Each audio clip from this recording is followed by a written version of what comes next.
അസ്സലാമു അലൈക്കും വറഹ്മത്തുള്ളാഹി. നീതി മനുഷ്യന്റെ ജീവിതത്തിന്റെ ഭാഗമാണ്. ലോകങ്ങൾ ഈ ഭൂജാതന വിദ്യകൾ മനസ്സിലാക്കിയതും നീതിയുടെ അക്ഷരാർത്ഥത്തിൽ നിന്നാണ്.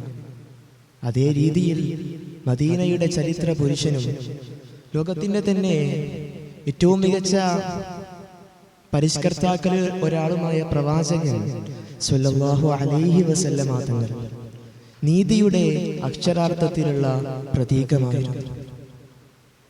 ഒരിക്കലും മദീനയിലൂടെ ഒരു വാർത്ത ഇങ്ങനെ പരക്കുകയാണ്. പ്രവാചകൻ സ്വല്ലല്ലാഹു അലൈഹി വസല്ലമ തങ്ങളുടെ അടുത്തേക്ക് ഒരു കേസുമായിട്ട് കുറച്ചു പേര് വരികയാണ്. അവർ പറയുന്നു, ബനൂ മഖ്സൂമിലെ ഒരു സ്ത്രീ കട്ടു, അതായത് നമ്മുടെ ഭാഷ പറഞ്ഞ മോശം, വലിയ കുറ്റമല്ല, ഇസ്ലാമില് കൈവെട്ടാൻ പറ്റുന്ന ശിക്ഷയാണ്. അപ്പൊ അവിടെ നിന്ന് കുറച്ചാൾക്കാർ പറഞ്ഞു, നബിയേ, ബനൂ മഖ്സൂമിങ്ങൾ വലിയ ആൾക്കാരല്ലേ, അവരിൽപ്പെട്ട ഒരു സ്ത്രീയാണിത്, അവരെ കൈ വെട്ടാൻ പറ്റുമോ പ്രവാചകര്? അപ്പൊ പ്രവാചകൻ പറഞ്ഞ ഒരു ചരിത്ര പ്രസിദ്ധമായ ഒരു വാക്കുണ്ട്, എന്റെ കരളിന്റെ കഷ്ണമായ ഫാത്തിമ കട്ടാൽ പോലും ഞാൻ അവളുടെ കൈ വെട്ടിയിരിക്കും. എന്തൊരു വാക്കാത്! സ്നേഹം തുളുമ്പുന്ന പിതൃഹൃദയത്തിൽ നിന്ന് ലോകോത്തര നീതിയുടെ പ്രവാചക സിദ്ധാന്തങ്ങൾ സമന്വയിപ്പിച്ചുള്ള ആ ഒരു വിശ്വപ്രഖ്യാപനം എത്ര മനോഹരം!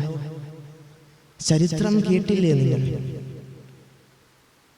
അത്രയും നീതിമാനായ പ്രവാചകൻ ഒരിക്കലും വിട്ടുവീഴ്ചയ്ക്ക് തയ്യാറല്ലായിരുന്നു. നീതി വേണ്ട സമയത്ത് നീതിയെ ഏത് വിധേനയും പുൽകാൻ പ്രവാചകൻ പ്രേരിപ്പിച്ചു.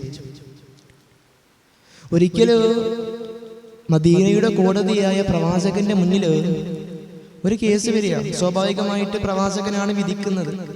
ഇങ്ങനെ എല്ലാവരും വന്നു, സഹാബാക്കളുണ്ട്. പക്ഷെ ഈ കേസിലൊരു പ്രത്യേകതയുണ്ട്. ഒരു ഭാഗത്ത് മുസ്ലിമാണ്, മറ്റൊരു ഭാഗത്തോ മുസ്ലിമാണ്, യഹൂദിയാണ്. അപ്പം മുസ്ലിമീങ്ങൾ വിചാരിച്ചു, എന്തായാലും യഹൂദിക്കെതിരായിരിക്കും വിധി, നമ്മളിൽപ്പെട്ട ഒരാളല്ല അദ്ദേഹം. അങ്ങനെ നിബിധങ്ങളൊന്നും ശ്രമിച്ചില്ല. നിബിധങ്ങൾ നേരെ പറഞ്ഞു, നിങ്ങൾ രണ്ടുപേരും കേസ് പറയുക, എന്താണ് നിങ്ങളുടെ വാദം, അത് പറയൂ എന്ന് പറഞ്ഞു. മുസ്ലിം തന്റെ കാര്യം പറഞ്ഞു, ഒപ്പം യഹൂദിയും പറഞ്ഞു. അവസാനം നിബിധങ്ങൾ പറഞ്ഞൊരു വാക്കുണ്ട്, അൽ ഹഖ്ഖു മഅൽ യഹൂദി, ഇവിടത്തെ സത്യം യഹൂദിക്കൊപ്പമാണ്. സ്വഹാബാക്കൾ അമ്പരന്ന് പോയി, എന്താ കേൾക്കുന്നത്? ഒരു മുസ്ലിമാ വന്നത്, മുസ്ലിമിനെതിരെ നിബിധങ്ങൾ വിധിക്കുകയോ?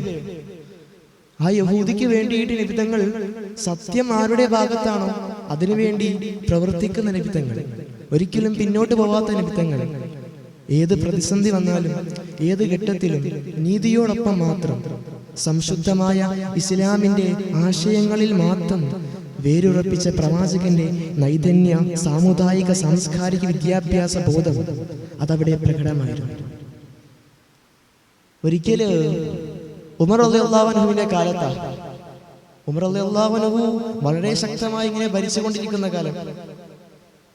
ഒരു പാവപ്പെട്ട ഒരു വ്യക്തി, ഒരു മിസ്രിയായ ഒരു വ്യക്തി, മിസ്ർ ഇസ്ലാമിന്റെ കീഴിൽ വന്നൊരു സമയമാണ്. മിസ്രിയായ വ്യക്തി ഉമർ റളിയല്ലാഹു അൻഹുവിന്റെ അടുത്ത് വന്നുകൊണ്ട് പറഞ്ഞു, എന്നെ അംർ ഇബ്നു ആസിന്റെ മകൻ എന്നെ അടിച്ചു. അപ്പൊ ഞാൻ തിരിച്ചു ചോദിച്ചു, എന്നെ എന്തിനാ അടിച്ചത്? അടിക്കുമ്പോ തിരിച്ചു ചോദിക്കണല്ലോ. അങ്ങനെ ചോദിച്ച സമയത്ത് അദ്ദേഹം പറഞ്ഞത്, ഞാൻ വലിയ കുലജാതനാണ്, ഞാൻ അറബിയാണ്, നീ അജമിയല്ലേ, നീ അറബി ആക്കപ്പെട്ട ആളുകളല്ലേ, ഞാനല്ലേ അസ്ലിയായ അറബി. അത് കഴിഞ്ഞിട്ട് ഈ ഒരു വിഷയം ഉമർ റളിയല്ലാഹു അൻഹു പരിഗണിച്ച സമയത്ത് ഉമർ തങ്ങൾ പറയുകയാണ്, നബി തങ്ങൾ പറഞ്ഞൊരു വാക്കുണ്ട്, ഇത്തഖൂ ദഅവത്തൽ മദ്ലൂം.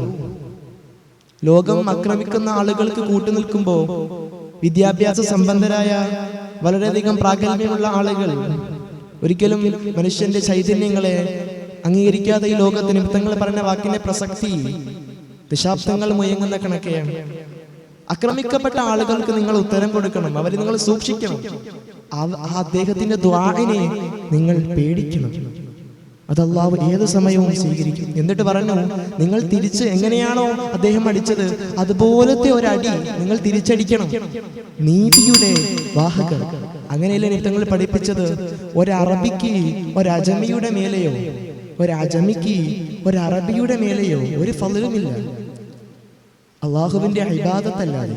അങ്ങനെ നീതി മാത്രം കാംക്ഷിച്ച് നീതിയുടെ പര്യായം എന്തെന്ന് ചരിത്ര താളുകളിൽ സ്വർണലിപികളാൽ ഉല്ലേഖനം ചെയ്ത പ്രവാചകൻ, മർദ്ദിതരുടെ, ദുഃഖിതരുടെ, പ്രയാസം അനുഭവിക്കുന്ന പാവപ്പെട്ട ജനങ്ങളുടെ ശബ്ദമായി മാറിയ പ്രവാചകന്റെ വചനങ്ങൾ ഉരുവിടുന്ന ഈ ഒരു മഹാസദസ്സിൽ ഈ ആശയം സമന്വയത്തിന്റെ പാഠങ്ങൾ വിവരിച്ചുകൊണ്ട് ഞാൻ നിർത്തുന്നു.